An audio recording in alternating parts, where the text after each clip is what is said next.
The point that changed everything. The courtroom is overflowing. Every bench is filled, every seat taken, and people are standing shoulder to shoulder at the back.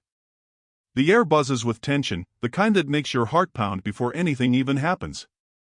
At the center of it all sits Judge Ramirez, calm but watchful. At the defense table, nervous silence. At the prosecution side, Detective Lawson, the decorated police officer with 20 years of service, his chest puffed out like he owns the room. But the real spotlight isn't on any of them. It's on a boy. 12-year-old Marcus Williams, sitting quietly in the gallery with his mother, clutching a small notebook in his hands. No one expects him to speak. No one expects him to matter. And yet, in just a moment, his voice will bring the entire courtroom to silence. Because sometimes the smallest voices carry the greatest power. If you believe the truth can come from anyone, even the youngest among us, hit like, drop your thoughts in the comments, and subscribe for more stories where courage changes everything. The trial is already heated. A man named Daniel Brown, a neighbor from Marcus's community, is accused of resisting arrest and assaulting a police officer. Detective Lawson swore under oath that Daniel fought him, that Daniel reached for his weapon. But Marcus knows the truth. He saw it with his own eyes. Still, he sits frozen, because who would listen to a 12-year-old boy? Who would believe him over a decorated officer? The prosecutor drones on, praising Lawson's record. The jury nods, some already convinced. The defense attorney looks exhausted. And then Marcus grips his notebook tighter. His heart thuds. He remembers Daniel's kind smile, the way he helped carry groceries for his mom. He remembers the fear on Daniel's face that night, the way Lawson's fists landed before the cuffs did. Marcus can't hold it in any longer. He stands up. His small voice cracks through the silence. That's not what happened. The entire room turns. A child, standing in a sea of adults. Every eye locks on him. And that's when everything changes. Escalation. The silence is deafening. Every head in the courtroom turns toward the small figure standing in the gallery. Marcus clutches his notebook to his chest, knuckles white, but his chin is lifted with quiet courage. Judge Ramirez leans forward. Son, what did you just say? Marcus swallows hard. I said, that's not what happened. Detective Lawson is lying. Gasps ripple through the room. Someone whispers, did that boy just call out a cop? Cameras flash. Detective Lawson shoots up from his seat. That's outrageous, he barks. Your Honor, this is a child. He has no place testifying here. He doesn't understand what he saw. But the judge holds up a hand. Sit down, detective. We will hear him out. The bailiff escorts Marcus to the witness stand. The boy's sneakers squeak against the polished floor as he walks, small steps that sound louder than thunder. When Marcus sits, the clerk swears him in. His voice trembles as he promises to tell the truth. But then, he looks straight at Lawson, and his eyes harden. I was there that night, Marcus says clearly. I saw everything. The gallery leans in. The tension is so thick it could snap. Lawson smirks, but his jaw tightens. Really? And what exactly do you think you saw, kid? Marcus doesn't blink. I saw you hit Mr. Brown before you even asked him a question. I saw you shove him against the car. And I saw you reach for your gun, even though he never touched you.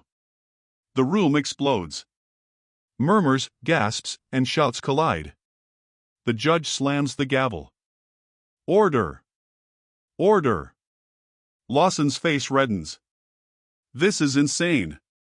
He's just a boy. He's making it up. But Marcus opens his notebook.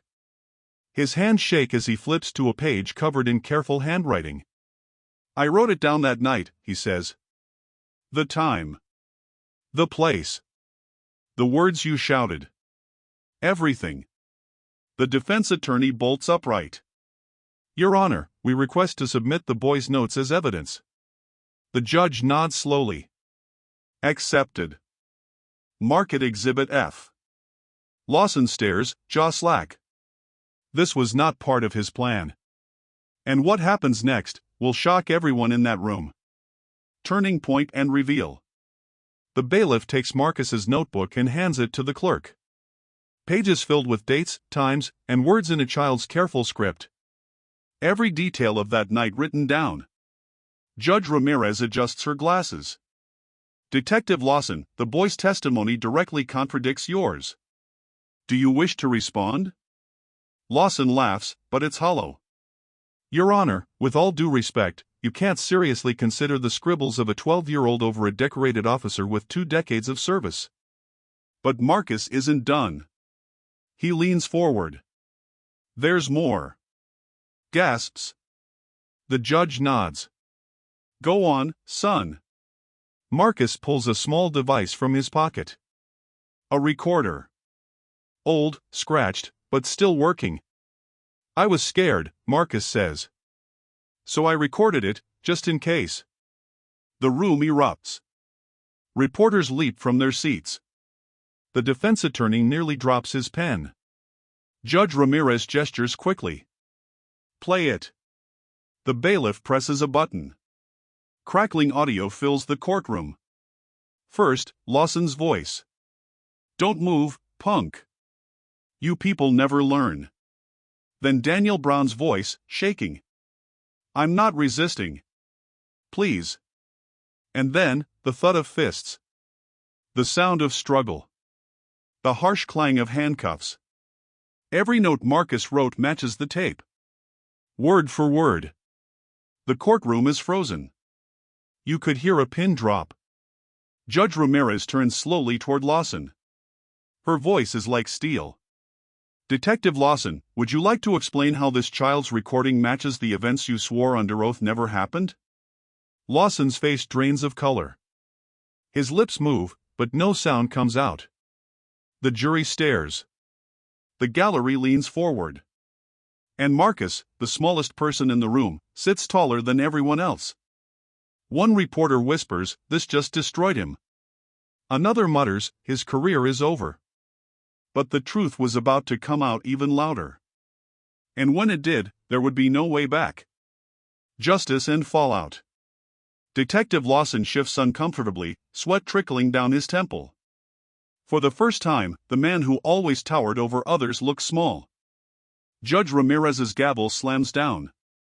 This court finds probable cause for perjury and misconduct. Detective Lawson, you are under immediate investigation. Bailiff, escort him out. The gasp that rises from the gallery is followed by murmurs, then applause. Flashes erupt as reporters capture the moment. A once untouchable officer being led away in disgrace. Lawson sputters, "This is a mistake. I'm a decorated officer." But the words sound weak, hollow. Even his fellow officers avoid his gaze. The jury looks relieved. The defendant, Daniel Brown, clasps his hands together, whispering thanks under his breath. And Marcus? He sits on the stand, wide-eyed but steady, as if realizing only now what he's done. Outside the courthouse, the story spreads like wildfire. News outlets run the headline. Boy's testimony exposes corrupt detective, truth recorded on tape. On social media, clips of Marcus's trembling voice fill timelines. People share his courage with captions like, "Sometimes the smallest voices are the loudest." This kid just changed everything. A week later, Marcus returns to school. Students crowd around his locker. "Was that really you on TV?" one asks. Another whispers, "I wish I could be that brave." Marcus shrugs, cheeks flushing red. "I was scared," he admits softly. But being scared doesn't mean you stay quiet. Back in court, Judge Ramirez issues her final words on the case.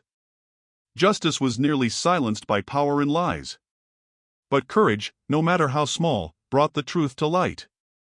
Let this remind us, the voice of one child can outweigh the weight of false authority. Her words echo through the chamber long after the gavel falls. That night, Marcus sits at the kitchen table with his mom. She hugs him tight, tears in her eyes. "I'm proud of you, baby. You reminded the world that truth has no age." Marcus smiles shyly. I just couldn't let him lie.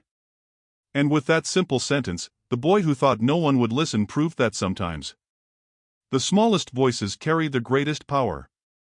Courage doesn't come from size, age, or title. It comes from refusing to stay silent when silence protects injustice.